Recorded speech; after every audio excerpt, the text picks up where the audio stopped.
What is good, NBA family? What's good? What's good? What's good? Welcome to the live stream, man. Today is August 2nd, Friday, August 2nd, and we got a couple of communities in here today, man. So let me welcome everybody in. First of all, man, we got the Lakers Corner family in the building, man. If you in the building, appreciate you. As always, repping strong for the purple and gold. We got the Clutch Talk family repping strong, man. Appreciate you being in here. And of course, we got the Lakers Fast Break family. And of course, we got a special guest. Once again, I told you guys that this would not What up, be Tank? his last time on the show here with us. We got our guy AJ in the building, the Lakers University. My dog, how you doing? I'm good, bro. It's Friday. I'm excited. I'm excited for the weekend every Friday. Man, I It's a love great it. way to end my day too. So Great way to end the day, man. And see, we already got some people in the chat, man. So welcoming in everybody here in the chat. We got HR Lake Show. He's our what guy up? What up? What up? What from up? Instagram. What's going on, brother? Yep. And then we got Daniel Berry Sports Highlights. What's going on, brother? Appreciate you guys being in here, man. As always, we're gonna keep this live super interactive. So any questions, any concerns or comments you guys have on the Lakers or the NBA, please do drop it in the chat. As me and AJ will be getting to all that. But in the meantime, if there's any dead space, if there's any time where we're not getting into any of that, we got some topics to get into. So, AJ, my dog, man, all right. I guess let's start kind of broad. Like, just talk to me about how you feeling about next season, right? Like, is there a team that you're looking forward to most watching next season, and why, or a player? Let's get into that. I think the off season, like NBA is always the best time. Like I stay on my phone during that time, so it's always exciting to like figure out where everybody's going, different teams and shit. Um, but I think the biggest team I'm looking forward to would say the Thunder. And the reason I say that is because would they get knocked out the first round, second round? The Thunder got knocked out in the second round. I believe they lost to the Dallas Mavericks. Was it in the second round? I'm gonna Right. confirm that right now. I Let me, think let me I think they confirm got that. knocked out the second round, and the reason why I like the Thunder, I mean, they picked up AC, an old Laker, give them great two sides of the ball, to be honest, and then picked up Hardenstein. I know they left someone's in the second round. Yep, yeah. I know they lost Giddy, but I don't know if that puts them over the hump. I don't know. Maybe you can let me know. Put them to the needle, but I mean, it's a great pickup. They got him for a fucking bag of chips. So um, they didn't get him for anything. But yeah, I would definitely say OKC.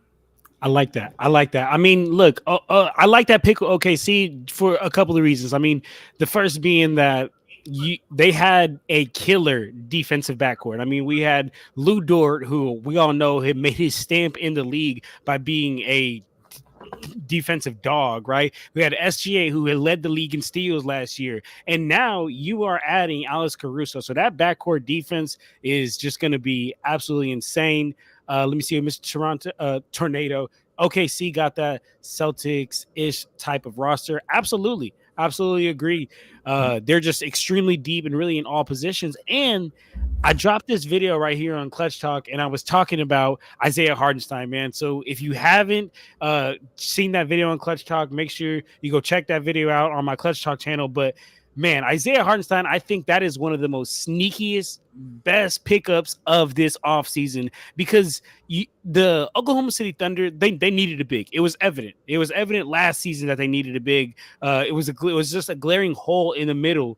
You needed someone there to help Chet take the bows from all these other bigs, but they wanted to give it a try without, because I think nobody expected the Oklahoma City Thunder to be the number one seed last year. I don't think anybody Nah, expected that. So when they were able to do it, even without this lack of having a big, it was like, all right, well, shoot, let's just see how far we could take it. And then they ended up losing for that exact reason, not having that big. Now you add Isaiah Hardenstein, someone who fits the mold. Like, you're not bringing in a big that you're going to have to reconstruct your whole offense around. You're bringing a big who just, hey man, I'm happy with setting SGA some good hard picks, rolling to the hoop. He has that little midi where he has that little floater and right in the middle, right in that free throw line. I think he's going to be great off a short roll. So I think Isaiah Hardenstein is one of the great pickups, and that's why I really like your pick, my brother. So what's Really, really like it. so so what's their five? SGA, AC. SGA. No, yeah, AC, Dort, Chet, and then Hardenstein. If they want to, that's the thing. Like they Am I can, missing somebody? Who am I missing? they can go so deep. So look, it'll probably be SGA, AC, Yeah. Jalen Williams, and Fuck, I then forgot they do have Jalen Williams. See, they'll go That's probably go who I'm Jalen Williams, missing. Yeah. Chet, and then Isaiah Hardenstein. But the crazy thing is they can bring the other Jalen Williams to start if they want to go with smaller lineup too. So that's why they really have options as to what they want to go this next season. Damn. He said, That's tough. Lou Dort are basically two Derek Whites. Great point, my boy. Great point. I absolutely agree with that. Lou Dort and Alex Caruso are basically like two Derek Whites out there. So like Derek White and Drew Holiday. Exactly. I mean, that's why I said that the Celtics are going to win a championship. I was like, bro, they by far have the best defensive backcourt in the league, and then they end up doing it. And now that OKC's building the team very similar. Frank, appreciate you being in here, Frank. Frank said Hardenstein will be more important than Caruso. Frank, tells us what makes you say that. Go, my fault, AJ. Go ahead. No, I was asking if that was Jay Kidd on his profile picture. Jason Kidd, I think it was. Okay. I can even see it's small for me. But Hardenstein is a Swiss knife big man. Absolutely is. He can play out of the short roll. Yeah, you're right. Exactly. Yeah. There you go. I'm excited for that, bro. I'm super not excited to play them, but I'm excited. Absolutely. Blue Magic in the house, man. Blue Magic, appreciate you being in here with us, man. Bro. Salute. But yeah, AJ, I'm really right there with you. And the crazy thing is, like, they can run that versatile lineup, and then they still have Isaiah Joe off the bench, right? They still have Casey Wallace off the bench. Like, they are gonna have they're young, and they still got fucking 1,000 draft picks. 1,000 draft picks. That's why I'm not gonna lie. I was more on board that they should have made a move at the trade deadline last year to try to go for Miles Turner, because before this playoffs run, Miles Turner was not as wanted as I feel like he's gonna be now. If they would have just been able to throw draft picks at the Pacers or throw some, with some Josh Giddey's, and you could get a Miles Turner, I think that would be even better than Isaiah Hardenstein. How's Miles Turner? What you said? How is he? How old is he? Like late 20s? How old is he? Yeah, let me confirm. I would say 27. Like late 20s, right? Okay. Let me see. Miles Turner's 28. He's 28. Yeah. So we were not far off, but yeah, I mean, maybe he is a little bit deeper in the timeline than all those guys, but I think just off the player, he's a better player than Isaiah Hardenstein. Who's the oldest off of OKC? Alex Caruso or maybe Hardenstein? No, definitely Alex Caruso. Yeah, but damn it, Alex Caruso's been in the league for what? I think Alex Caruso 6 years now. Yeah, I think Alex Caruso might be. I think he might be 30 years old, and yeah, he's been in the league for. I miss that guy, man. Man, what a team! I miss that team, brother. I miss that team. Did you see? Did you see the debate? They were saying 2020 Lakers or the 2024 Celtics. I know who I'm picking. That's an easy pick, but I think that's a good debate. So talk to me. I don't mean to chase it around. No, ain't no my bad, brother. Let's talk about it. So what's the debate? Because I didn't hear it. Tell me. It was basically like who would win in a 7-game series. The 2020 Lakers. So Danny Green, Avery Bradley. Who else was on that team? Obviously Dwight Bron, Howard, AD, Dwight Howard, JaVale, or the 2024 Celtics. Man. I say Lakers in 6. Because who the fuck stopping LeBron and AD? Come on. And the role players that year were actually playing their role. Yeah. Amazingly, as a matter of fact. Yeah. No, bro. I am right there on board with you because I'm going to be honest, bro. That 2020 team was one of my favorite Lakers teams, probably of all time. Like, no joke. That team was from top to bottom. I mean, you had KCB playing his role. You had Kyle Kuzma playing his role. KCB you had Rondo on that team. Rondo was so important for us on that team, man. You got to. And if you say otherwise, you're just a little.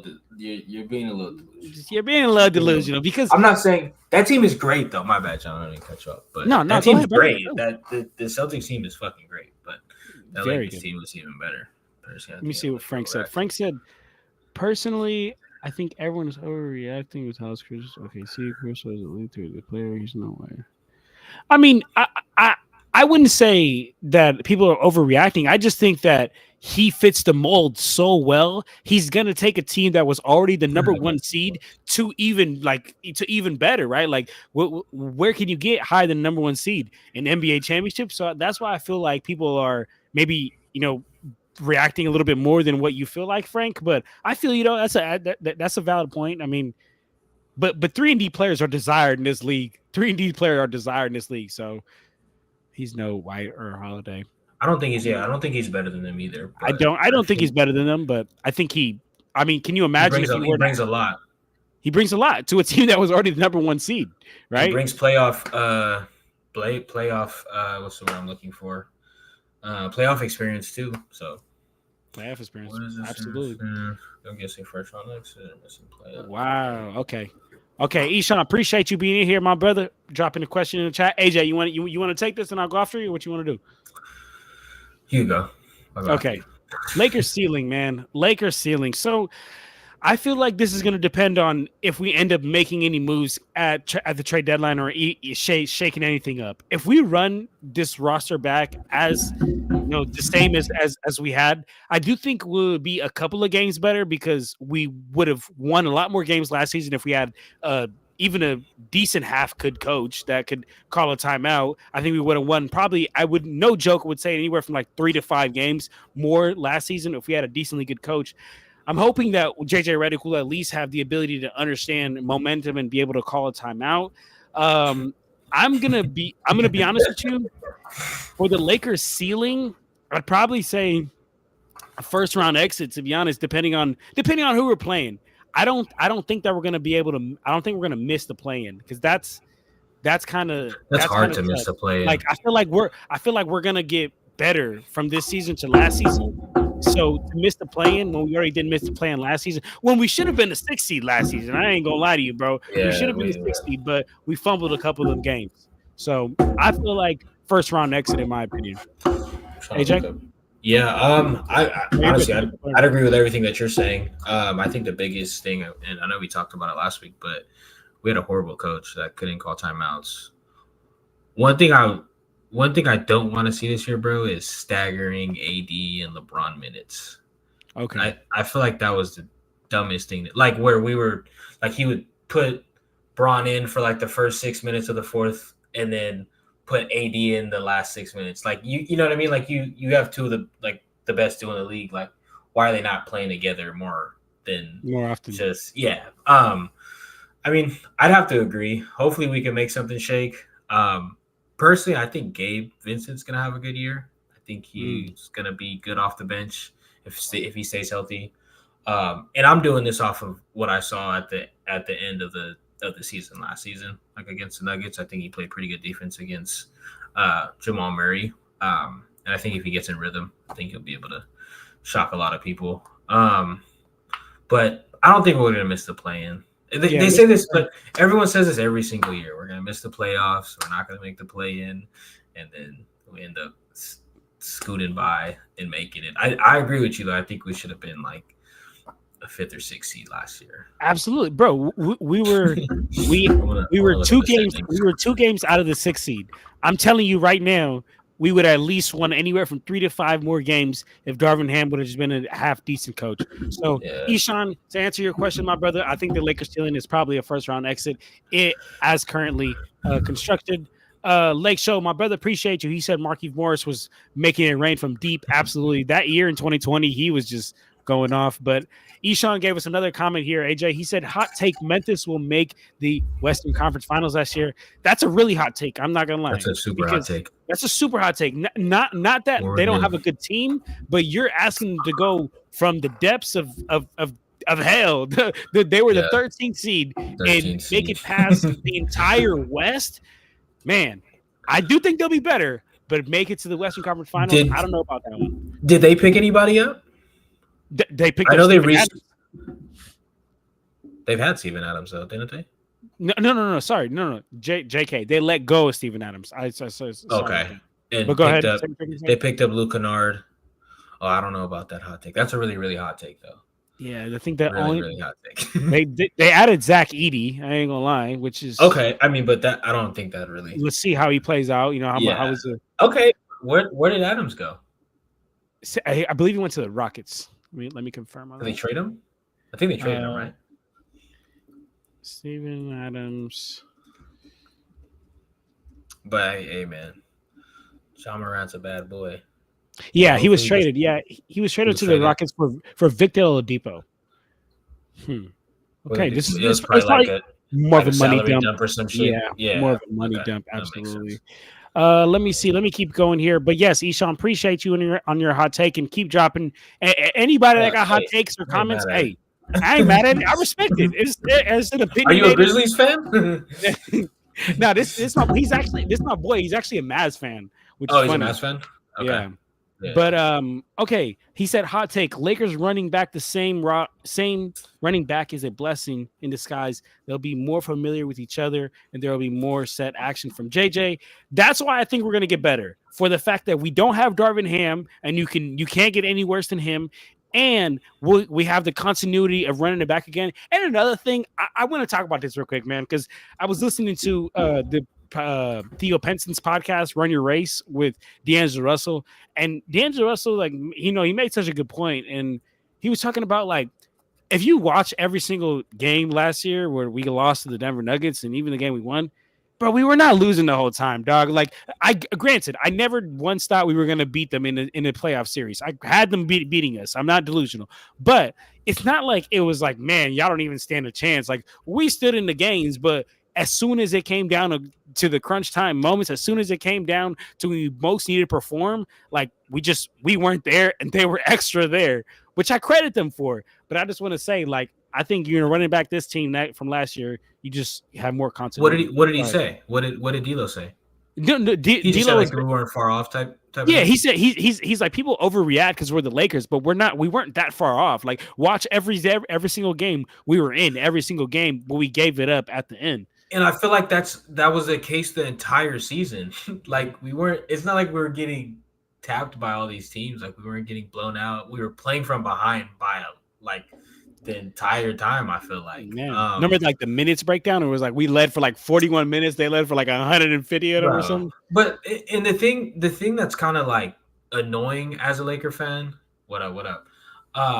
It's like 2 years ago we complained about continuity and being together and bringing the whole team back. And then I get it, though. We didn't upgrade the team. I understand that, obviously. But, like, we brought back the same team. I mean, I feel like injuries was a big thing last season too.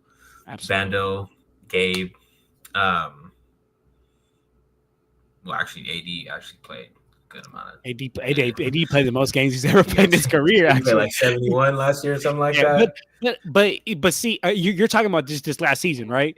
So one thing I always say about this last season is, like, Bron took so many games off, like, just like that he could have played, which I understand. I'm not like being like, oh, why are you taking time off? I understand the load management wise, but it's like, if some of those games we lose by like 5-6 points, Bron is giving you at least 15. You know what I'm saying? Every single night. Yeah. Right? I mean, he has like the longest streak in NBA of like 10-point games with 10 points or more. So, I mean, I feel like that alone right there with some coaching, that's like, well, that's at least maybe 7 games. Every difference. Memphis will make it that far on Jaws shooting alone. Wow, Kurt, you guys really think Memphis are going to make the Western Conference Finals? It's crazy, guys. It's crazy. Like, I mean, they're a good team. Don't get me wrong, but like, what, the West is like the elite of the elite. Eshawn, my boy, he said Smart missed most of the season. Bane, yeah, absolutely. Yeah. I'm not knocking them. I want you guys to know, like, I'm not knocking them. I think they're a good team, but man, when you tell me Western Conference Finals, that means you need to beat out everybody in the West besides one team. And like, I don't know. You ask me right now, John, Memphis or Timberwolves? I'm taking Timberwolves. Memphis or Nuggets? I'm taking Nuggets. Memphis or OKC? I'm taking OKC. I don't know. It's gonna be hard for me to put in the Western Conference Finals. Let me see. I I know they only drafted Edie, re-signed Kennard, and traded Steven Adams to Houston trade deadline. My brother, appreciate you for that. He gave us the whole. We don't even need Google. AJ, see that? We can just ask. I'll take it. Wow, Frank. Wow, Frank. Hot take. Nuggets are first round exits. First round exits, really. Tell me why. I would I'm not knocking it, but I don't know if I agree with this. So tell me why. Oh, I don't know. I don't think they got better. I think the KCP, Nuggets. Yeah, I think losing KCP is huge. It's huge. Who they pick up though? Oh, they picked up Westbrook. Our guy. Our guy. Take him. No, honestly, that might be an amazing fit for him. I'm not gonna lie. I think it will be. I think it will be a good fit. The paint's not clogged. Jamal can shoot. Jokic can. I mean, he's not a shooter, but you know what I mean. He can shoot. MPJ can shoot. So Aaron Gordon can shoot at times. So I mean, it's not at times when he's playing the Lakers, he can. Kurt, speaking of the Lakers and the Nuggets, I just saw that Jamal Murray is shooting like 10% from the three, averaging like 5 points in the Olympics right now. Oh yeah, yeah. See, so when he Jamal Murray only turned up. When he turned up, when he played the Lakers, he turned up though. When he played the Lakers, he turned up. Why did Eshaun said, "Why did the Lakers even want Seawood?" I can see. Look, bro, I'm gonna be honest. I don't know. We got him for almost nothing though, bro. I ain't gonna lie. I think that like low risk. $3 million. Yes, bro. We got him for almost nothing. Like I agree, Eshaun, that like you can see his weakness as a Mavs fan and when he was on the Mavs, but also, bro, like if you think about it, realistically, he's like a 6'8", 6'9" pick and roll and pick and pop big. He just has a really hard time on the defensive end and staying consistent. But if you can, he's really hard time on the defense end. But if you can for like legitimately just have a team like with a player like AD, and you can put Christian Wood at that 4, and you're getting them for so minimal, so low, bro. I feel like it's such a low risk, you know what I'm saying, compared to your reward that you can have. My nigga Ron in the building. Appreciate you, Ron. He said cold take. Hey, AJ, I already know this is gonna be some hating shit. Ron is a hater. I already know. He said Lakers last ring was fraudulent and hasn't. Oh my god, bro. Me and Ron, he would talk about this all the time. He actually lives right behind me. He's my neighbor. But, bro, we already got into this last. We got into this last stream. I'll get into it a little bit though. There's no way that the bubble championship was fraudulent. There's no way it was. And I know Ron know my argument. He know about how every single player talked about how it affected them in mental health.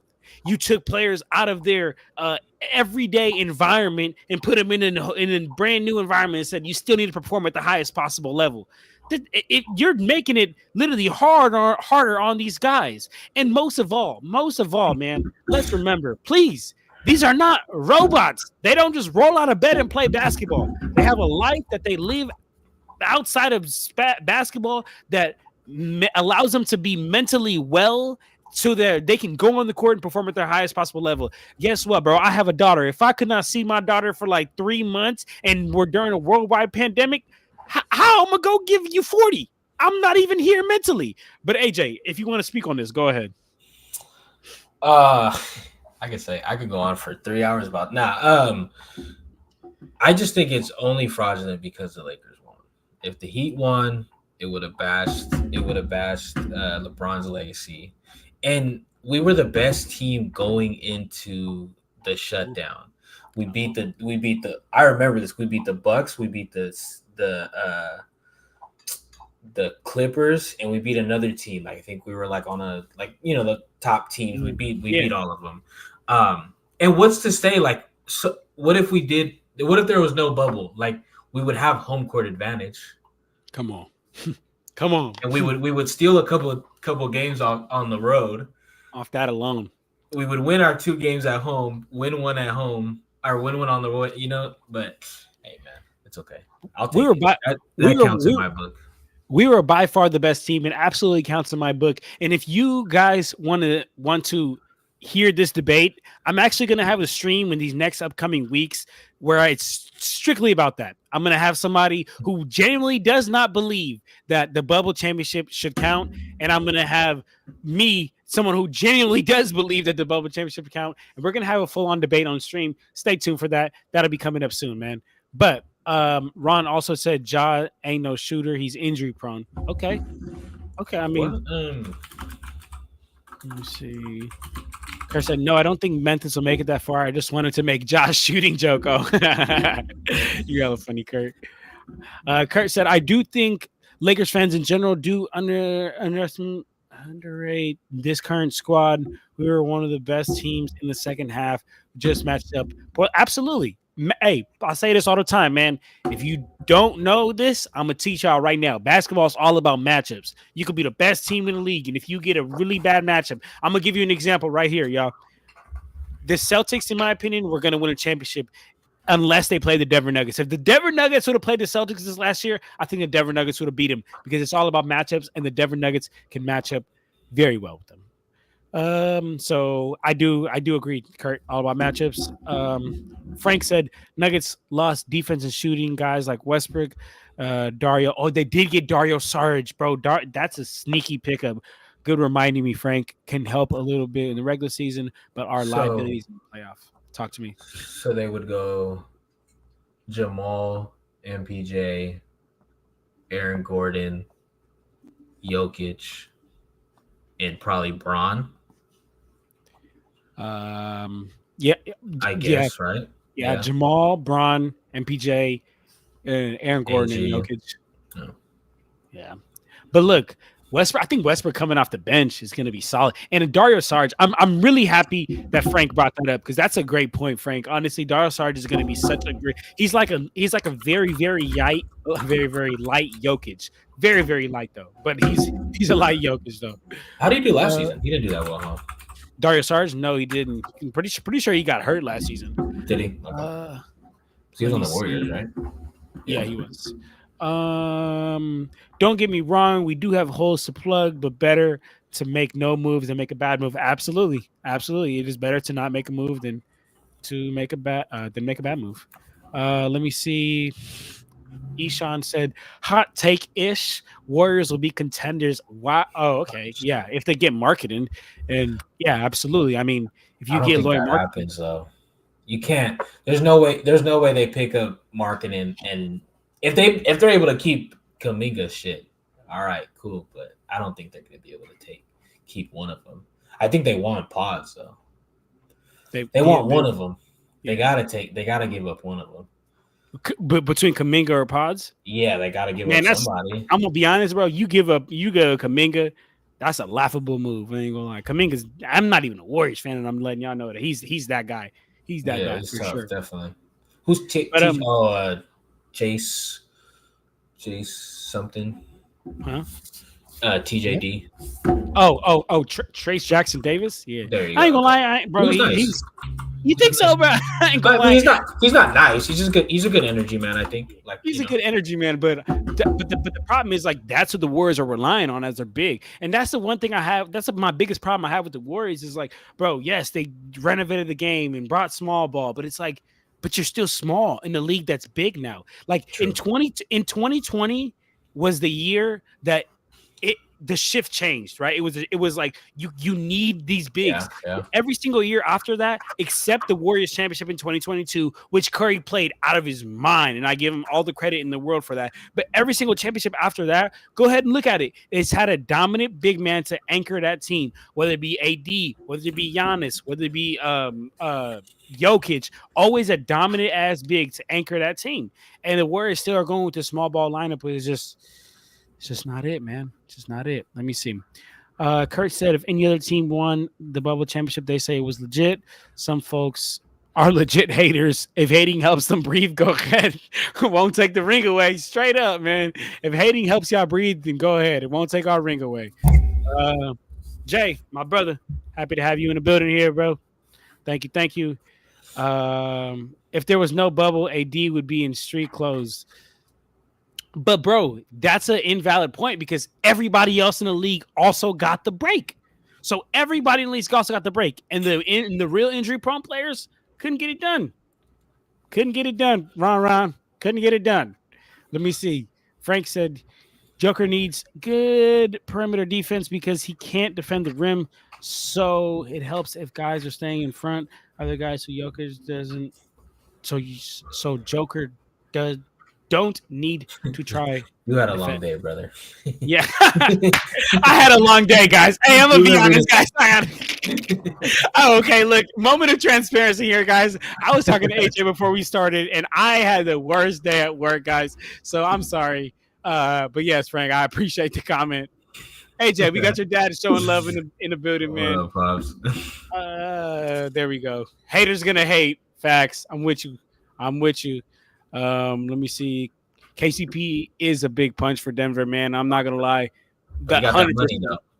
I'm glad, yeah. But he went to a good team too. The Magic, I mean, they're on the come up. Bro, he's gonna be a great piece for the Magic. Like, not only does he fit them like playing style wise, but also as far as like he's the vet that they need. Like in this league, bro, you need vets that have did it. Like ACP is now a 2-time champion. He knows what the locker room is supposed to look like of a successful team. He knows what the practice is supposed to look like for a successful team. And now he'll be able to be like, if shit's not right, he'll be like, bro, what is this? Like, this is not what we doing. He wanted 2 different orgs too. So yeah, absolutely. Absolutely. Everybody here in the chat. What's going on, chat? What's going on now? Y'all just going back and forth. Jennifer, appreciate you, Jennifer, being locked in here with us. AJ, talk to me while I do this little chat here. Boom. What's up, Joe? How you doing? Does your team have a dab? What's a dab? Like, you mean like a dab like this or an actual? Call it dab. Call it dab. That means. I don't know. Joe. Let me know. Clarification. We need some clarification on that. I was trying to figure it out, but there's a lot of chats for me to get to. Oh my goodness. All right. Let me see. Hold on. Ron said everyone else in the league isn't injury prone like AD. Stop it, bro. He just played 76 games this last season. Did you watch Kawhi Leonard? He is a lot more injury prone than Anthony Davis. Come on, Ron. I'm a hater to things I hate. Absolutely, Joe. Okay, we are now all caught up. It was a whole bunch of chit chat. We're caught up. There's a whole bunch of chit chat going on. See more. I'm not gonna lie. Yeah. Yeah. Ain't came through to me yet. Yeah. Oh, dominant as big. Oh, I like that. That's what a dab is. DAB. Dominant as big. Yes.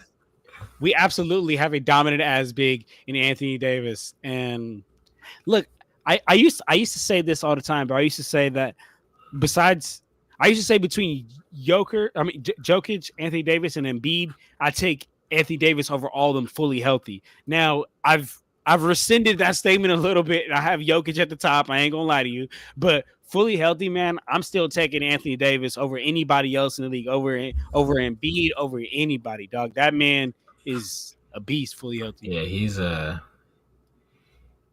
problem, bro. He's a problem. There's no other.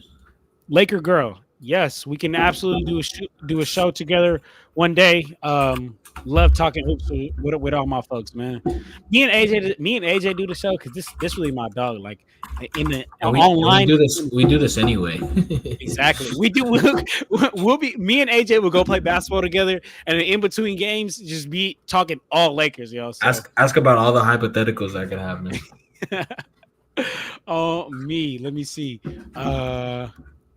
Kyrie saved his legacy career with the Mavs. Absolutely. I 100% agree. If you wouldn't have did it with the Mavs, he might have been out of the league. I ain't gonna lie. Not talent wise, but like teams weren't just gonna take him. Give me like 2 minutes, John. You all good, brother. Do your thing.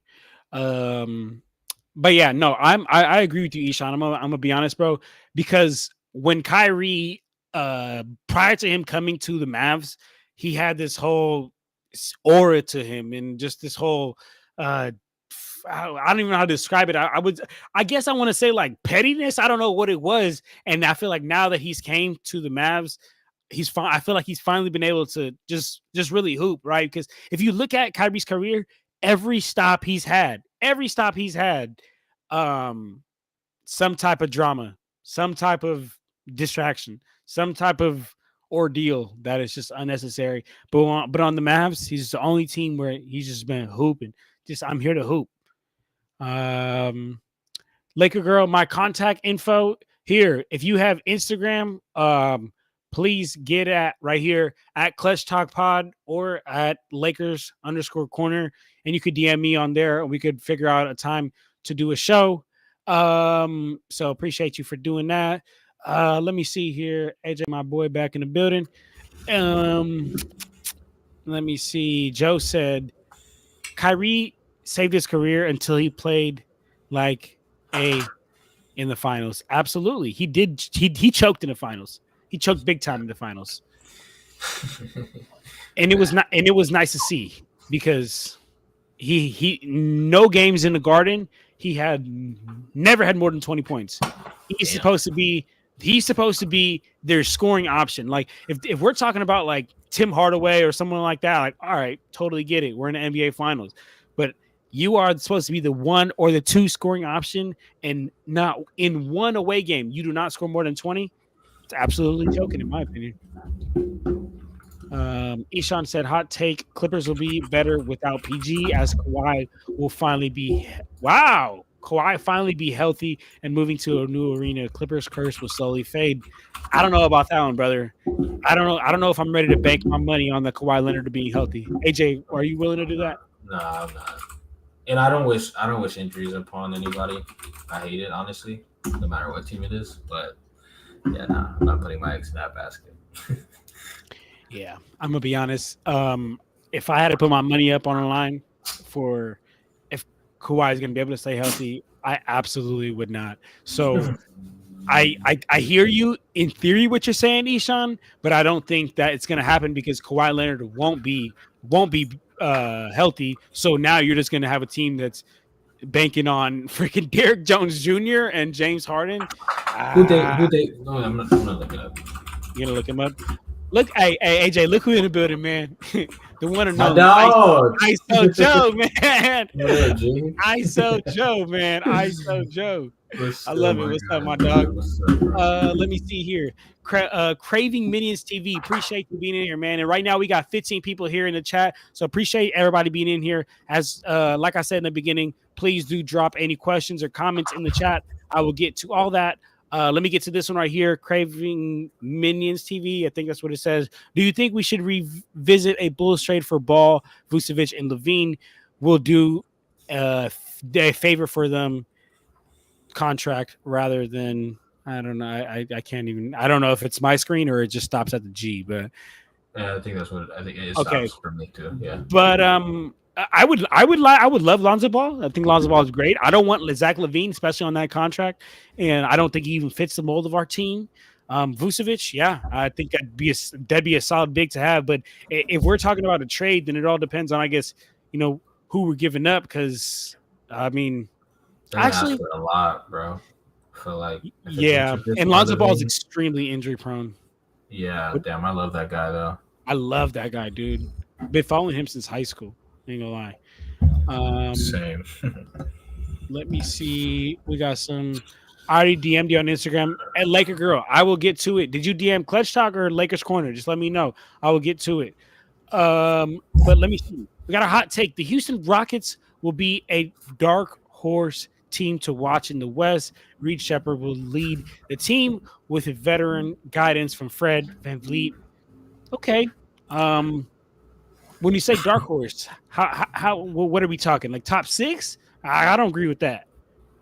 But I mean, maybe like 8, 9, play in maybe. Man, I see play in because they were the 11th. They were the 11th seed last year. They missed the play in by 12, 13, 14. They missed the play in by 6 games. Could Reed help him get 6 games? I think he could help him get 6 games. Let me see here. Let's keep it cracking here. Let's keep it going. We got KC24J. Appreciate you being here. Clippers are done. It's a wrap. I agree, to be honest with you, because they don't have no picks until 2030 because they gave away 7 first-round picks to get Paul George and they gave away the MVP and SGA, and now they don't have Paul George nor SGA nor the 7 first-round picks. So It's so easy to hate them, dude. I'm not gonna lie. As a Laker fan, it's so easy to hate them. it's just like the little bros. Yeah, exactly. Not even like little cousins. That's just hella annoying. It's like, bro, stop following me around, bro. Like, Little cousin that comes to the parties and you're like, can't do nothing. Let me see. Frank said, "Would y'all bet y'all house that Harden's demands another trade?" Honestly, I don't know if I bet my house just because I think Harden knows that he's to the point where if he's still like this prima donna, he might be out of the league. He's not that good to where he can just be a prima donna. But talk to me, AJ. I don't know. I have a feeling he's gonna end up just staying a Clipper. I mean, there's not really much, like you said. There's not really much. Like, all right, 1 time, all right, 2 times, all right, 3 times, all right. Like, you can't. I don't see him do it another time. And you're right. I mean, he's still good, but he's not. He's not like I can cry my way out of a team and demand myself to a team. He's not that good. You're just getting older, buddy. Yeah, and also like if you think about the player, I think he's like 34. To be honest, tell me if I'm wrong or right, but is he? How old is he? I looked up James Darren. That's the wrong person. James Darren is 88. He's like 88. I was like, wait, what? James Harden's 34. I knew it. Look, James Harden. I have an honest question to you, AJ. All right, honest question, and for the rest of the chat, this is to, I guess, talk about this point. Is there any team in the league that you can think of, either the West or the East, that would be okay with bringing in James Harden and like they're okay with that? Who's a bottom feeder team that? But see, so look, so that's what I was gonna say. But the thing is, right? So I was thinking, all right, so let's look at the bottom feeders, like the Wizards or the Pistons or the Blazers or the Spurs, right? Like, okay, let's say you bring him in on the bottom seeder. All you're doing is just fudging over your young guys, because the bottom feeders, what you're supposed to do is you're supposed to give your young guys reps. You know what? We're going to only win 12 games this year. I don't care. Go get reps. Go get better. And if you bring in James Harden, he's a heliocentric ass player. He needs the ball in his hand. So you're just bringing in an old guy to take the ball away from your young guys. He literally, and if you look to championship teams, what championship team wants to bring a heliocentric player who has to have the ball in his hands when they're already a championship team? So I really don't believe that James Harden, like, if he cries his way out of this team, he might be out of a job. Yeah, he needs to definitely cut the shit and figure it out, because and that was their last time last year. That was their last window. Yeah, absolutely. All that. They removed Paul George and added Derrick Jones Jr. Are we serious here? I don't think the Mavs will do much next season, unfortunately. I mean, I wouldn't do much, to be honest. I mean, do you mean as far as like moves wise, or like? I just don't think. I just feel like you're saying like they won't have a good season. Not have a good season, but I guess not be contenders anymore. I guess you can say.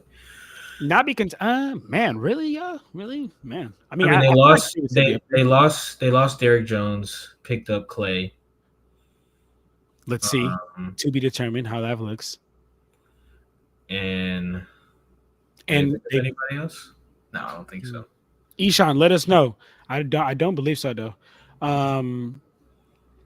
But let's see here. They also picked up somebody. I know they picked up on now this thing's gonna linger in my mind. I got Mavs. Yeah. You gonna pull it up? All right, pull it up. Yeah. Good looking, brother. All right. While you do that, I'm gonna keep going through these comments and just jump in whenever you out here. Yeah, you already said that. Oh, they picked up Najee Marshall. There we go. I was about to say I knew they picked up a big strong play. Najee Marshall. They picked up our guy Spencer Dinwiddie. Have him. Take that motherfucker, please. Take him. Yeah, honestly, Kurt, I agree. Yes, he won championships, but just happy to get his checks. Yeah, absolutely. I agree. Joe said if the Bulls give us 5 first rounders, yes. For what? I think you're talking about Levine, maybe. That Levine, man, I don't know. I just feel like Levine on our team would be just such a black hole. I think he'd be like a Westbrook, to be honest. Like, But he can shoot though. He can shoot. Yes, I'll give you that. But I feel like he's the type of player where he needs the rock in his hands to have an effect on his game. Like, But like, I don't. Go ahead. My bad. No, I just don't. I mean, hypothetically, obviously, I hope this doesn't happen. But like, we'd have to give up at either D'Lo or Gabe, so he would start. No, Zach? I don't think so. Yeah, I mean, maybe like, I mean, yeah, I guess he would start, but like, I don't think he should start. Bring him off the bench would be cool. But you're right, he does need the ball in his hand. He needs a rock in his hand, and if we gave up D'Lo, look, I think LeBron should be our point guard come playoffs, but LeBron's 39. Let's just be honest here. He can't be a point guard for 82 games in the regular season. So we need a point guard to set up Anthony Davis, to set up our offense. And I think right now, like, our best option is D'Lo, because Austin Reeves is more of a 2 in my opinion. And I think D'Lo is like that true classic playmaking guard, that like one of the few that we have left. He said Lonzo would feed generations. I love him. Absolutely would. Lonzo is a daisy. Why do you think that, Joe? Has the body of barbecue ash after I cook steaks. Okay, Joe. Let's see.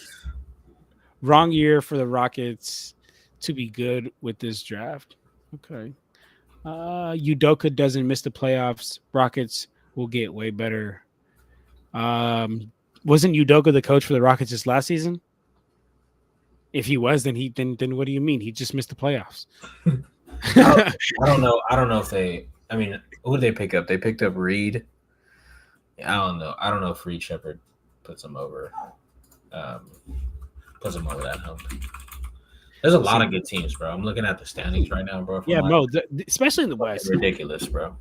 Johnny looks like he's on the font 8 instead of standard 12 on the show. Oh, see, I don't even know. See, I don't even know. I'm just, let me see. I probably am on the font 8. How do I see the font, Joe? Yeah, I have no idea how to do that, but anyway, but yeah, Joe, I don't know. I don't. But let me get back here to Kurt said, I think the Lakers strategy is to see what teams are going to tank this season and try to get better value for trades than what's currently out there. Okay. Bad. I've heard of Valanciunas, possible Valanciunas trade eventually. So if we do that, that'd be awesome. Hey, I think that'd be solid. I like that. Rob is preaching patience as we speak. Rob is preaching, I freaking suck at my job. That's what Rob is preaching. I don't like Rob at all. How do you feel about Rob, AJ? I don't know. Like, can't say it on camera. No, he did good 2 years ago, so it's kind of like, you got us to the Western Conference Finals and then just shit the bed this year. Like, you didn't do anything. You couldn't figure anything out. Even like the DeJounte trade, that didn't make sense to me. Like, I love AR obviously, but why not trade DeJounte for? I would have done it in a heartbeat. In a heartbeat, I'm on the phone all day. And that, like, I know we've seen what he can do, like, in the playoffs. Like, I feel like that sets us up for success in the future too. Like, I know that's been a big thing, like, the last couple of years, like, when LeBron leaves, but I feel like that would have set us up for some good success. So I don't know, man. Yeah. My biggest issue with Rob is, like, the fact that he deconstructed that entire 2020 roster. Because I mean, okay, some of maybe not 4 years. You said what? I said that didn't make any sense to me. That didn't make any sense. Now that didn't make any sense. Like, we found out the formula. We found out how you win, and then he just, like, blatantly went the entire opposite direction. What did we not do that year? We didn't re-sign Caruso, right? We didn't want to pay Caruso. Didn't want to pay Dwight. We traded Kuzma away for Russell Westbrook, and then Brought in Carmelo we- Anthony. chill. Brought in Trevor Ariza. Chill. You want me to keep going? I was looking at this. I remember where I was at too when I saw that. I was like, dude, what the fuck are we doing? We went from being one of the best defensive teams in the league to one of the worst, just because we were trying to be copycat for the rest of the league and say, oh no, we're gonna try to outscore people. Yeah, that didn't work. 45, bro. Yeah, that was tough. But I hated when people used to call us a retirement home. That was the one thing. We traded KCP too. Yeah, we did. I think to the Wizards. he went to the Nuggets. Did he go to the Nuggets? I think that's when he went. No, he was on the Wizards before he came. Before he went to the Lakers. So I think we didn't pay KCP either. Yeah, I don't get that. I don't understand that. Rob, questioning you. Cravings said we need a dog. I think we should think a trade with Houston. Let's get Dylan Brooks. Start reading these shits. Green. Yeah, you might have to start reading this, AJ. I ain't gonna lie. Dylan Brooks has improved his shooting and doesn't care what you think. We like that. Okay. I'm not gonna lie. As much as people hate Dylan Brooks, I wouldn't mind Dylan Brooks on our team. But I don't think they trade. I don't think anyone in their right mind would trade Jalen Green. Yeah. I mean, he's their guy. Trading for LeBron or something. He's their guy. That's the way they do it, probably. Alfred Sengun, he's their guy too. Kevin Porter Jr., bro. I'm look, I don't agree with what he did. I'm not here to talk about that. I'm here to talk about basketball. Okay. This guy's a hooper. This guy's a freaking hooper. And I'm glad he's back in the league. Unfortunately, he's on the Clippers. She said, Lakers girl, do you guys let guests come on your show? We absolutely let guests come on our show. Not my show. This is his. Hey, but we all here talking as a Lakers family, man. But yeah, we absolutely let people on our show. Bleep James Harden, absolutely bleep James Harden. Any recent trade talks? Oh yeah, go ahead, AJ. Any recent talks for trades with Portland? I think the Jeremy Grant was a big thing. At first I was like, you know what? Yeah, let's do it. But I don't know. It's a big contract. I don't think we should. I think it puts us in a it's a really big contract. I think we should just figure out with what we have. It's a really big contract. I mean, I don't know Jeremy Grant's game like that, but I'm assuming he's like a two-way wing that could defend, right? Something that maybe Rui can't do defensively, but Rui kind of does the same thing offensively. So, I mean, he has a fat-ass contract, though. I was about to say that. He's a 30-year-old on a fat-ass contract. That's the only reason why I wouldn't do it. $200,000 or something like that. Yeah, ridiculous. So that's the only reason why I wouldn't do that. We'd have to trade a lot for it. Like, we did. LeBron would have to give us back some money. I ain't gonna lie. AR's gone. D'Lo's probably gone. Gabe's definitely gone. Vando's probably gone. See, Levine has that system-centric offense. Yep, absolutely. I absolutely agree. He does have. He needs to be the offense. Kurt said, everyone who wants to trade D'Lo don't get that we have to replace his ball handling. Absolutely. I'll be telling people all the time, like, look, like, if we get rid of D'Lo, we're gonna have to have a point guard for the regular season because LeBron is it for the playoffs, but he's 39. You have anything to say about this, AJ? Yeah, I mean, I think a lot of us, including me, like bashed D'Lo at the end of the season because of what he did in the playoffs. But I mean, I'm kind of leaning towards just fuck it, just keeping him. I mean, he's horrible on the defensive end, but horrible. We know what we can get on the offensive end some nights. So, which is part of the reason, bro, that like it frustrates me so much that like we didn't do the DeJounte Murray move, right? Because like I think DeJounte would have kept it. We would have still had a ball handler, still had a 2-point guard, still had somebody who can shoot a 3-pointer, and somebody who's not a cone on the defensive end. Stop talking about it, man. I'm sad about that. That's one pickup that hurts is DeJounte.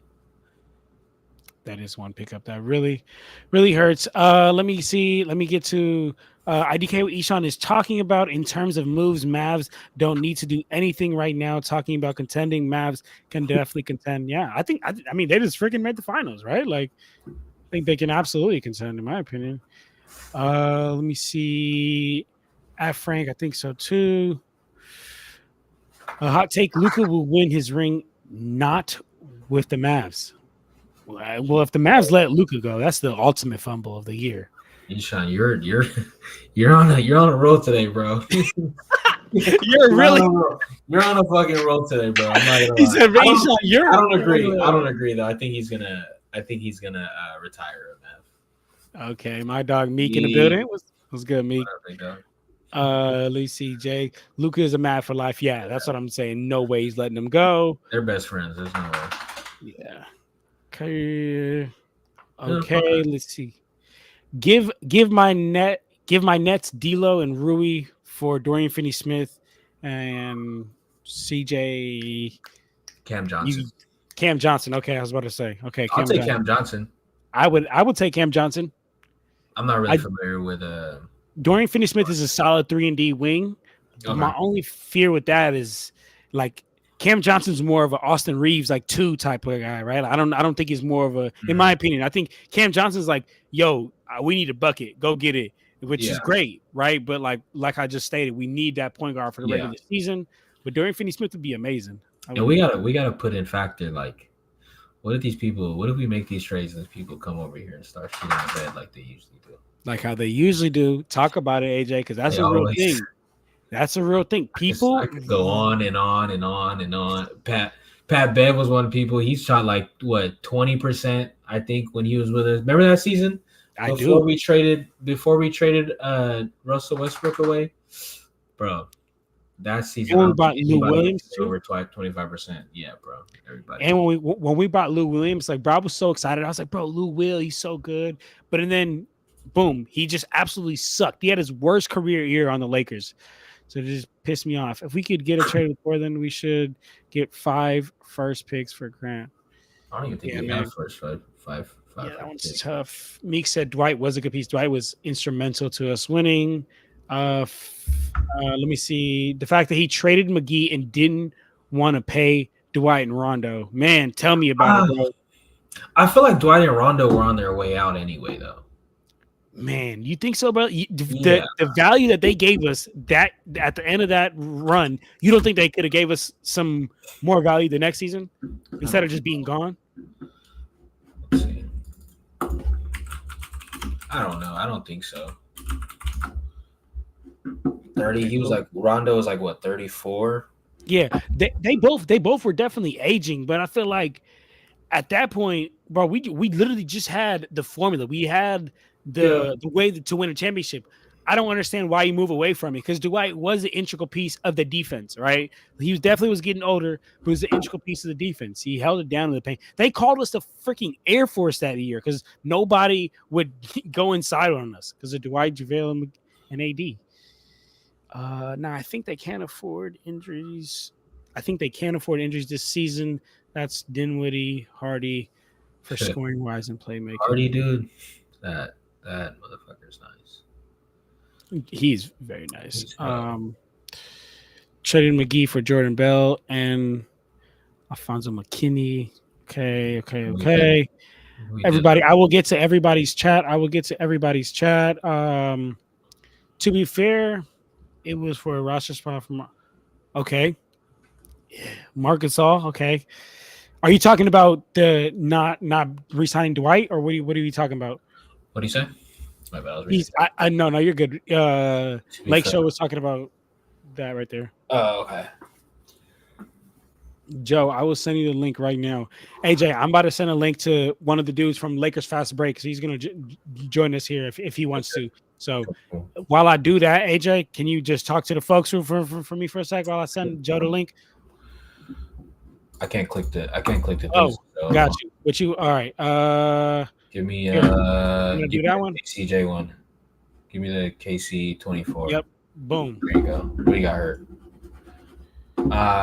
So he was like a left calf discomfort. personally, and I told John this earlier, I think it was like a precautionary type of thing because like they were already 0-2 in group play, and I didn't think they were gonna. I mean, it's not like they were 1-1 and they had needed like one more win to get over the hump and make it to quarterfinals. So personally, I hope it's not bad. I hope it's not bad. I don't think it's bad. I think it's just more of kind of like a let's take them out. Let's just save you from this happening. Yeah. Even worse. Okay. Yeah. I like that.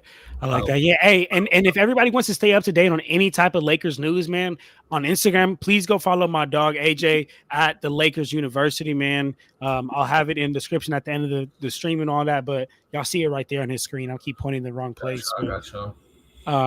Yes, go show love to my dog AJ, keeping everybody updated on the IG. He said Dylan Brooks would hive energy to our team. That's what we lack. If you see how he plays with Canada, no BS, just play. You see, yeah. I mean, hey, I hear you. I like Dylan Brooks, bro. He's a battler, bro. I was so shook when he walked in the middle of Ant and D Book's interview. That was so funny. Yeah, bro. he don't care. I like it. I don't know. I like it. I like the whole villain thing. I think it's funny. Like LeBron, like even LeBron's like pushing him and like giving him 4. I think it's funny, bro. I think he's funny. Yeah. Joe, if you want to join, I send you the link to your email. But all right. Let's see. Let's keep it pushing here. Let's see. This year lost all my trust in Rob. This year, I lost all my trust in Rob after 2021, to be honest. Ooh, AJ, how do you feel about this? Max Christie's breakout here. I'm like, I have mixed feelings about Max Christie. Me too. Unless he becomes a knockdown shooter and a 3-and-D guy, I don't really know what he can be useful for, to be honest. Because he doesn't do much with us anyway. I'm not saying he doesn't do much, but like he sits in the corner. He'll run a pick and roll maybe one every 60 plays in a game with AD or something. And then, I mean, from what I saw, he was knocking down shots like when it mattered, like when he was in. I just don't know what the ceiling is for him. And I read too, someone was like, "Why didn't he play summer league?" Which is why didn't he play? He is not past summer league. That nigga better be playing summer league. I mean, he's granted he would be like a Cam Whitmore or like a second year, third year guy, like dominating type of thing, but. I just don't really know what this like ceiling is. It's hard because there's so many ball dominant and good players on this Lakers team. It's like, what is he gonna I agree. And this is a perfect time for Joe to join. Joe, meet AJ. AJ, meet Joe. Joe does the Lakers Fast Break here, so he's always on these live streams. And AJ, he has the Lakers page, and this is my homie. But Joe, happy to have you here with us. Give us your thoughts on whatever you want. But this current comment is Max Christie's breakout year. We both know how you feel about him. Welcome, AJ. Good to meet you. What's up, big dog? Johnny, Laker girl wants to talk to you after the show, so hit me up if you want. I'll give you her contact info. She's going to have an interview with, I believe, Steve Mason. He's one of the 570 guys out in LA. So it'd be a good dialogue there. Absolutely. Oh boy, you guys sure love to talk about the bad stuff with this team, don't you? We just field the questions in the chat, Joe. Okay, there's a lot of positive with this team. I see some new people here, so we'll see if we can keep them from getting scared off here. I'm still in complete confusion on what they're seeing in Max Christie after 2 years. My assumption is that JJ Redick might have told Rob that he might have something for Max Christie, because the issues have been documented that Darvin Ham didn't let Max Christie kind of blossom. Yeah. Now, being a sports guy, I watch almost all sports, definitely all of the major three, of course. I would buy that line if it was baseball or football, but basketball is the easiest skill to assess. You don't have to be a GM of a basketball team or an owner or a current or former basketball player. It's very easy to scope a player. It's very rare that you see a player in his position with his talent all of a sudden come out of nowhere and become something after 2 years of what should have been opportunities for him to flourish, because the Lakers didn't do anything this offseason. I'd say they are slightly better, sort of, just because I think they picked the right guy in the draft. Other than that, we don't know if that's going to level off and be the same, because we're also having to factor in that LeBron is a year older, that AD is a year older. Austin and Rui, they're young guys. So you could sit there and say, well, those guys are probably going to be the same. That would make sense. D'Lo, same situation. But you don't know if this team is going to be better based off of what's happened. It's because you've brought in J.J. Redick, and all of a sudden you give a guy $8 million a year, you think he's going to be motivated, and all of a sudden start playing better. I don't know. That's a theory of mine. I agree with you. Yeah, but they're playing with fire. It's laziness and inadequacy at the end, in the end here, and we're gonna find out probably by December. I'm pretty sure. Again, we're gonna find out in December where this team is, where it's likely going, and that's if the Lakers don't have an injury issue. If they have one of LeBron or AD miss 15 games, the season's over. It's cooked. I agree. Over. That is a great take, Jay. Absolutely. And our margin of error is so small, so that honestly is very terrifying. With And both AD. Go ahead, AJ. No, I go just ahead, AJ. and I hate to say this too, like AD's not always playing 70 games. Yeah, I will not put my money he plays 70. Like that's been on the back of my mind. Like when he went down for the Olympics, I'm like, oh shit, here we go. Like anytime he falls on the ground, I'm like, here we go. But you're right, Joe. It's like they're both getting older, and it's not like if they go down, no one's picking up the slack on the team. So, yeah, our margin of error with one injury-prone player and one really old player is very small, man. So I do not like it. Kurt said, in hindsight, would you rather have made the deal for DeJounte or Miles Turner? Absolutely, DeJounte. Me and AJ were talking about that earlier. Joe, I don't know if you want to get into that. Both me and AJ said we would have loved DeJounte. Yeah, I if you look at it from a talent standpoint, so I think we all can agree that DeJounte is better than Austin Reeves, correct? Yeah, 1,000%. Yeah, and fit-wise too. Okay.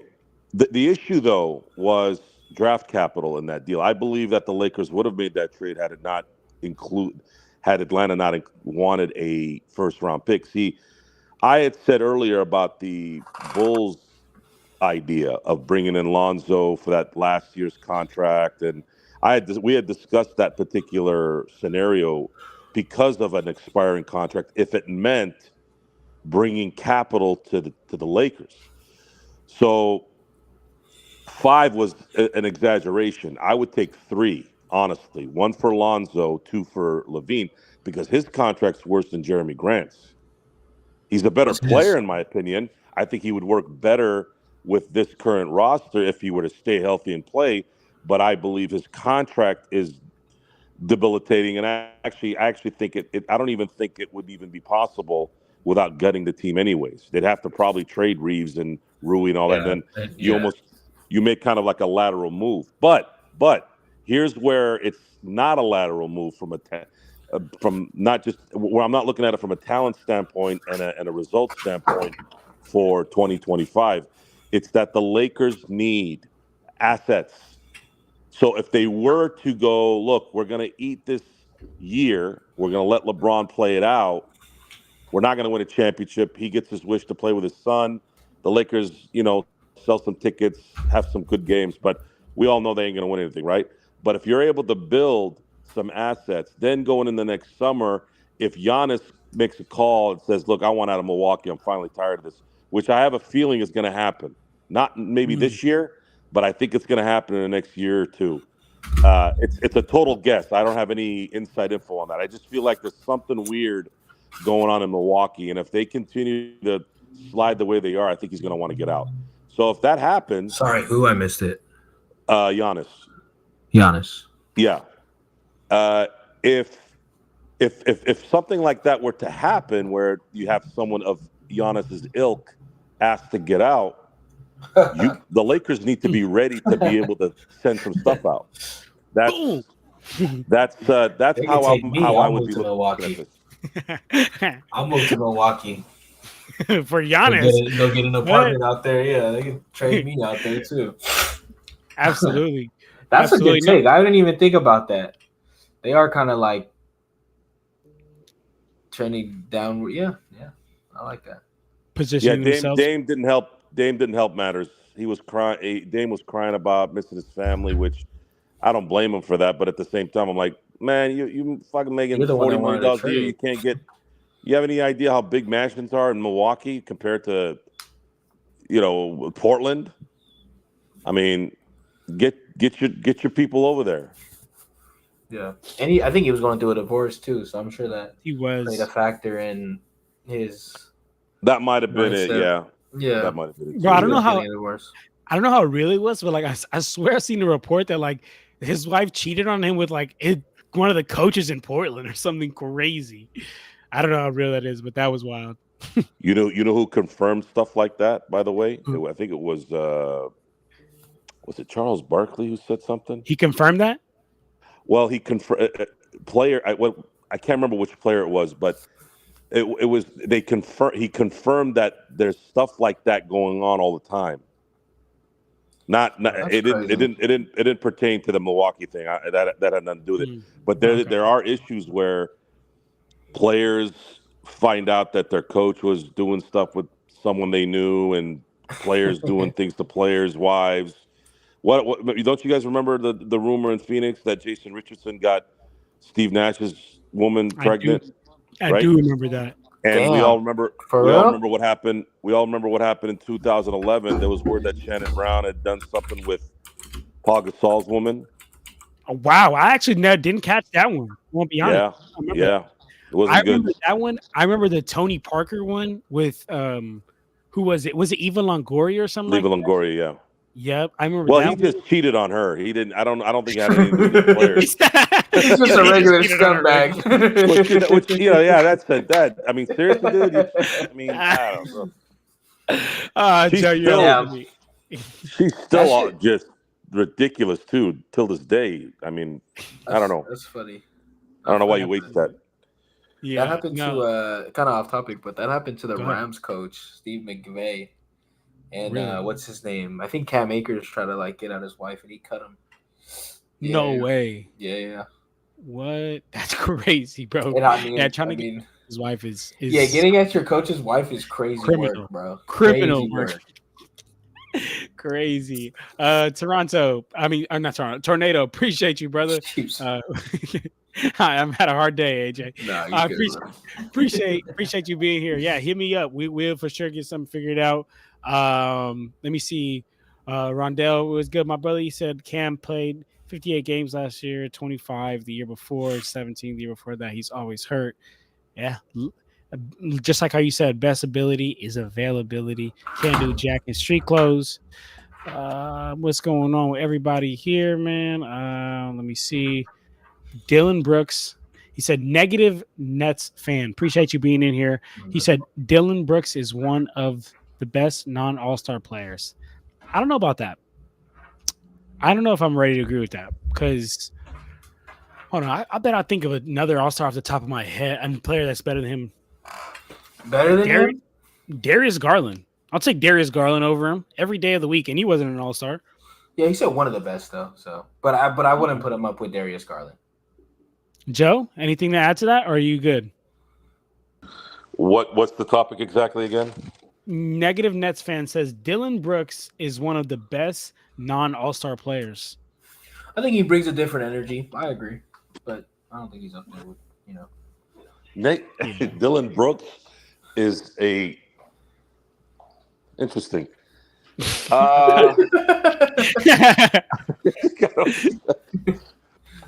I honestly don't know how to answer that one. I just feel like it's something different, like we haven't seen in a while. Like people wanting to be so a bad guy. Dylan, you know what I mean?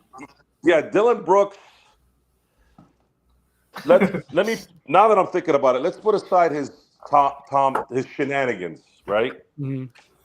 He's a decent player, but he's not. I don't see a difference maker there when it matters. Yeah, I'm with you. He's just it's celebrations. That's what it is. That's what's blinding my guys. The celebrations.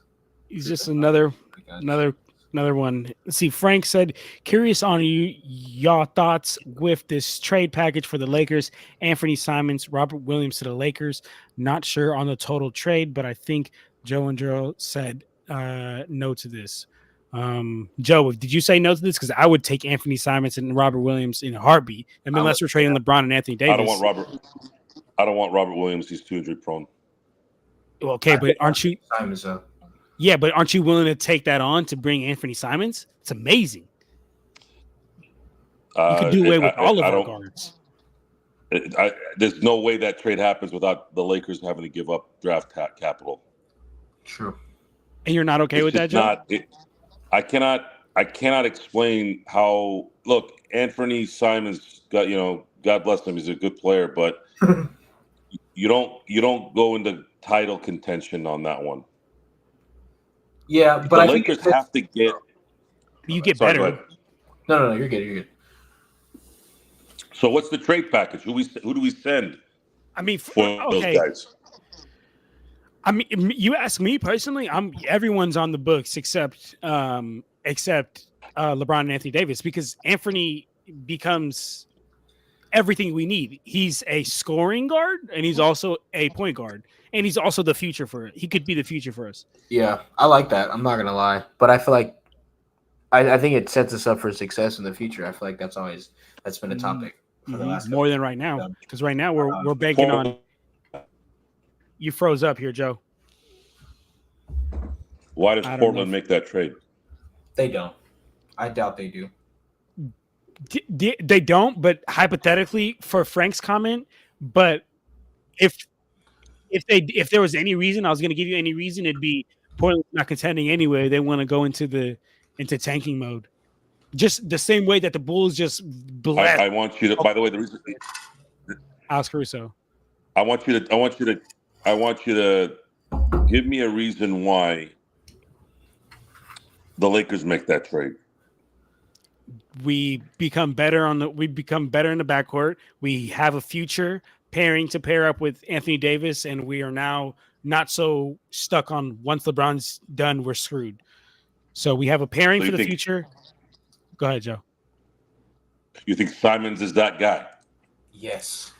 I think in this situation of what we can get, yes, I do think Simons would be a great. It's exactly like what I said. Like Alex Caruso and Oklahoma City Thunder just got blessed with Alex Caruso, all because the Bulls are in tanking mode. So they said, you know what, like we're tanking anyway. Like Josh Giddey doesn't fit you. He's a decent player. We'll try to throw him. We'll throw shit at the wall and try to make it stick. If we give them whatever draft capital they want, Max Christie, whoever you want, Austin Reeves, if you want D'Angelo Russell, take D'Angelo Russell. We're gonna have to make it to where we still have 15 players on the roster, but at the end of the day, I think we bring Anthony Simons. That gives us a scoring guard, that gives us a point guard, and it gives us a future. That's the way I see it.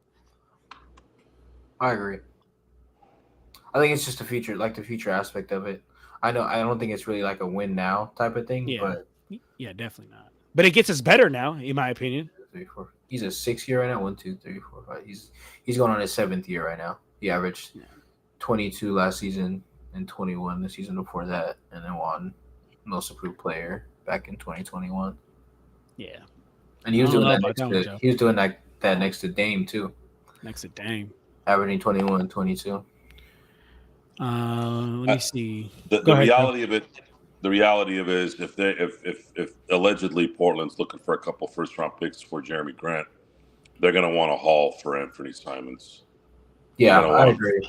We're gonna have to trade a lot. But that's what I'm saying though. Like if we end up trading, obviously it's not hypothetical. If we end up trading for Anthony Simons, we're gonna have to like this is a future trade. Like for the future trade is what I'm trying to say. Like it's not a win now type of thing. But they're gonna definitely want arm and a leg for him. I don't think Rob has the cachet in the league, and I don't think he has the skill set to maybe grab a third or fourth team to make this work where everyone gets what they want. Chrissy sucks. Wise. It's just not. The Lakers' future is going to. There's a lot that's going to be figured out here within the next year. We're going to find out if LeBron is really, truly going to play more than a year. I have a hard time believing he's going to turn down $53 million again, for technically his final year once he picks up his option. And I don't know what Rob and Jeannie are waiting for. I don't know what they're waiting for. Hey, Joe, it looks like Rondell is coming towards you and Gerald because he says he wants to call you guys. He wants to call you guys out on Caruso. Why do we think that Caruso is so great when he would play for the Lakers? He's saying if Chrissy sucks, why was Caruso great? He averaged 5 points in the Lakers, but you guys love him. Why? I have an answer, but Joe, this is directly towards you. So go ahead, Joe. Well, the reality of Rodell's assessment on players is that he lives in fantasy land as well. Rodell doesn't comprehend very well. So I'm gonna let you guys understand what's going on with our dialogue so you guys can make your own assessment. If you want to find out how good Caruso is, all you got to do is watch the 2020 and 2021 season with the Lakers, okay? Go do your homework. I already did my homework. I already know how he played. So it's on you now to go watch those games. If you're going to say that he wasn't good enough, then you don't really have any credibility. Number two. Yeah. Go ahead, AJ. Go ahead. No, I just think like looking at his stats isn't going to help you determine what type of player he is. Thank you. Exactly. Like he's sitting on everything that's coming his way. He's sitting on everything playing defense. And Max Christie, unfortunately, is not doing that right now. And I mean, I get it. He's only a third year, but at Alex Caruso's third year, he was locking shit up. You could put him on whoever it is. Don't matter what player it is. He's locking that shit up. So, I'm gonna school Rodell right now for probably the 40th time, but you guys haven't witnessed it. We had the ultimate X factor for 2 seasons. If you look at the stats for the Lakers on defense, both seasons they were number 1, and in 2021 they were deficient on offense. AD missed a lot of time. LeBron missed some time. It was too quick a turnaround for AD. He never really recovered. He got injured in the playoffs, and you all saw what happened there. But the defense never lost its luster because guys like Caruso and guys like KCP and guys like Kuzma and guys like Rondo and, of course, AD when he played, they were the difference makers in that area. Now, let's fast forward to 2023 and 2024. Alex Caruso was a non-drafted player who made the defensive first team 2 years ago. And then this year made the defensive second team. That's not an easy team to make, especially for a guy that wasn't drafted.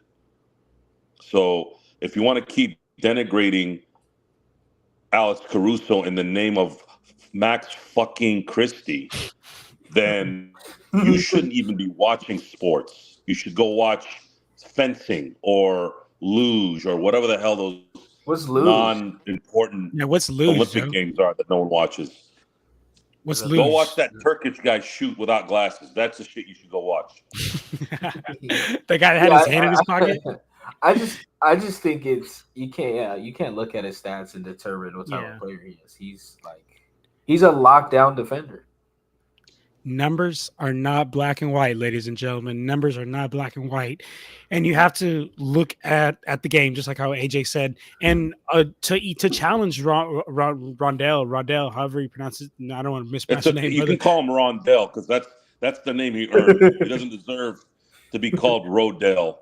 Look, call him Rodell. That's his name now. Rondell. Okay, check this out, Rondell. Look, I think that you're like at this point just hating on Alex Caruso, because if you're saying he was a one-sided player, you're just looking at the numbers black and white. He was at least enough of a offensive threat to where defenses had to come out. Yeah, this comment right here said he wasn't. Yeah, you said he wasn't better than Vando. That's insane, bro. Vando, legitimately, when we were in a half-court set and he got the ball on the offensive end, the defense act like we were playing 4-on-5 at that time. They were not worried about him. Like, that changes everything about an offense, man. That makes it so much harder, because that means that every possession down court in a half-court set, if Vando's in the game, you're basically playing 4-on-5. So the defense could double either AD or double Bron. And it just makes things, and it's not like now you're doubling and you got somebody wide open, because if you got Vando anywhere outside of the paint, even in the paint, bro might not put him up sometimes. Joe, remember that one game this season where Vando like damn near like missed the layup at the end or something like that, and we were talking about it in the live stream. So I want to go back at you, Rondell, whatever, and say, bro, you got to look at the fit as well, because Caruso, yeah, he wasn't a great offensive player on the team that year. He wasn't great on the offensive end that year, but we had great offensive options on the team that year, right? And he was the perfect fit for the defensive end. So I don't know, man. Yeah. I'm not feeling this at all. He doesn't need to do a lot. All he has to do is defend. Yeah, I'm not feeling that at all. Let me see. I get that, but nah. Vando is. I'm a bit of an NBA. I'm a bit of an NBA historian. There's only two players I can remember in the 33 years I've been watching the NBA that were non-drafted first-team All-NBA players. One was Ben Wallace. The other is Alex Caruso. There's probably others, but those are the two I remember. It's not something that happens all the time. So let's give the man credit. You give credit where credit is due, and that is what that letting Alex go for nothing was. When we look back on this Genie Rob fiasco, that is one of the biggest misses they've had in there. The biggest miss is obviously the trade for Russell Westbrook, but the fact that also coincided with letting Caruso go for nothing, just pretty much it was like getting punched in the face and you're falling down, and then in MMA if the ref doesn't get there long enough, there's another punch coming to your face. That was what this was with Alex Caruso, and then now it's going to be a kick in our face, at least for Rodell, when halfway through the season you're going to be seeing Max Christie warming the bench, averaging 5 minutes a game, because, folks, that's coming. Get ready. Frank here in the chat said, hot take, Bucks are another first-round exit. Giannis and Dame can carry Bucks into the playoffs, but Dame and Giannis don't mesh together, and Bucks team is trash. I wouldn't say that. I'm not going to lie to you. I think that Dame and Giannis, once they put it together, and they were starting to put it together in the second half of the season, they can be one of the deadliest high pick and roll tandem. Because you imagine like you gotta press Dame up at half court, and if Giannis sets a good hard screen right at half court and is rolling to the hoop, you're not going under it. And guess what? If you get caught on that screen and keep trying to go over it, Dame is throwing that alley-oop to Giannis, and Giannis is putting that down on whoever. So I don't know. I think that they also added Gary Trent Jr. I think that's a great pickup. He had a bad year last year, but still shot 39% from the three-point line. He's just going to stretch the floor more. I think this team is going to think they had a bad year last year, in my opinion. But I don't know how Joe or AJ feels about that. I don't have really a take on it. I'm over here reading. I'm waiting till you get to the end. Okay. Yeah. Let me see. Brooks. She said Brooks is older. Gary streaky. I don't know, man. Like I told you, I feel good about the Bucks. Jamal Murray hasn't been an all-star. Yeah, you're damn right. That's a great Nah, point. Jamal yes. Murray's probably he has been an all-star. He hasn't. No, I don't think. Oh, okay. I was about to say that's Only a great against point. us. Yeah, yeah. Against us, he's a freaking Hall of Famer. Hall of Famer, yeah. Yeah. Bloodhound said Jamal Murray has never been an all-star. Agree. Yes. Laker girl got it damn right. Like, share, subscribe if you're new. Appreciate it. Dillon Brooks is not on the best non-all-stars. He's definitely a couple tiers below guys we consider. I would agree with this. Ron. There you go. A good take from Ron. I like that. Time Lord is never healthy. Anthony Simons is awful defender. I'm still taking out over what we have. And guys, please stop me if you guys. I'm just going through the chats. We got a lot of chats, but if you guys want to stop by anything, Joe and AJ, please jump in. Caruso shot 41% from the field and 33% from the 3-point line in the championship season. I'm pretty sure Ham would have benched him for. That's good shooting, is that not? That's an amazing. It's amazing shooting, dog. I mean, I don't know about 33 from the 3-point line, but 41 from the field is great. Bad. Yeah, it's not bad. It's two below league average. So. If you watch that season, Caruso had a knack of hitting the three when it mattered. He was knocking Guys, that shit. you have to watch the games. Okay, you have to watch the games. If you're not watching the games and you're coming here with bullshit and you didn't watch it, you're done. Yeah, We know what we saw, and you saw the result. This isn't me throwing shit in the air and going, "Oh, I'm gonna say this." This shit happened. No, we're all agreeing with you. This is not a lie. It already happened. It's all on tape. Go look at it. Hey, it's 2024. Go download that shit. It's out there. Stop telling me that some guy who can't even get past his own I don't even know what Max Christie does well. What does he do well? I'm gonna be honest. 21. Nothing. He's 21. Okay, what are we gonna do? Wait till he's 28? I'll be dead by then. What the hell am I gonna do? What am I gonna do at 28? This team needs to win championships now. Yeah. Today. Yeah, I agree. I agree. He doesn't do anything well. If he shot like 45% from three, hell yeah. But I don't know. There's not much. I agree, guys. Man, last comment here. Bloodhound said Bucks traded too much of their defense away for Dame. Now, I do agree with that. They did trade away a lot of their defense, but I think when you could get a generational player like Dame and match him up with Giannis, I just think you do it, man. Just think you do it. Yeah. AJ and Joe, man, my two brothers, man. I appreciate you guys doing this show here with me. This was so much fun. AJ, do you have any last words to say before we get out of here? Alex Caruso's a guy, man. He's that guy, man. He is that guy. Joe, any last words? Yeah, he's that guy, and the team that's on the ascent got him, and he's that guy. Sometimes that's the X factor on a ascending team. He can make that small gap that's missing fill up. That's how good he is. If Chet Holmgren improves to all-star status, it's a very, very good chance that the Oklahoma City Thunder will be in the finals next year. I agree. But Chet has to be an all-star. And he has that ceiling too. Mm-hmm. There's a good chance that Oklahoma. Sorry. Yeah, Joe. he has to be an all-star, and I think they have a really good chance. Man, there's a chance. Chet? Yeah.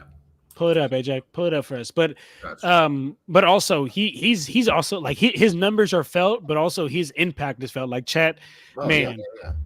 Defensive end. Yeah. He went. Bro, See, Chet can always fall back on his defense. See, that's why someone like Anthony Davis, even though I think he's left a lot of his career on the offensive side go, I think AD sold himself short most of his career on offense when he should have been better. And why is that important? Because had he had one of those 28, he was capable of it too. Had he had one of those years where he was 28 and 14 with the defense, and he was capable of it, believe me, he would win MVP with that. But he never, I don't know if it's his psyche, I don't know if it's situational. He never seemed to put it all together. That's probably the one thing I'm going to be watching. I want to see if JJ Redick can make Anthony Davis an MVP. If I'm a general manager of the Lakers, I'd be putting everything else aside. I'd be like, all right, here's Anthony Davis. He's been here since 2012. And we have yet to see him at full throttle. Can we create an offense that absolutely makes this guy a machine, especially on offense? Are we going to put him in situations where we can get enough space, make him go to the paint a different way, to the elbow, to the basket on a regular basis, game in and game out for 82 games? Can we do that? Quarters too. All 4 quarters, yes. Does he have the energy? Does he have the health? We don't know. I don't know. I'd like to see it. I know you risk possibly getting him hurt, but at this point, what do you have to lose? Okay, he gets hurt. Well, we would have lost the other way anyways. You might as well see if you can go all the way with it. So that's the one thing I'm going to see Mr. Genius, according to Austin Reeves. We're going to see Mr. Genius put something together here, and hopefully it's making Anthony Davis an MVP candidate next year. Because if that's the case, maybe there's a shot, but we're going to have to wait and see. You're talking about JJ, Mr. Genius. Is Mr. Genius JJ Redick? Yeah. Man. What, AJ? I said that's what I assumed, but I just wanted to make sure. Man. Well, look, guys, I think that the number 1 seed in the Oklahoma City Thunder just got Alex Caruso, which we just talked about, a glue guy, and probably one of the best role players around the league. And the number 1 seed just got him. So if you haven't seen his impact, you probably will see his impact. I don't understand what Rodell's saying right now. I don't get it. He said, no, I like Caruso, but he's just a role player. He wouldn't be rated this high around the league if he was a Laker. Yes, he would. He made all defensive.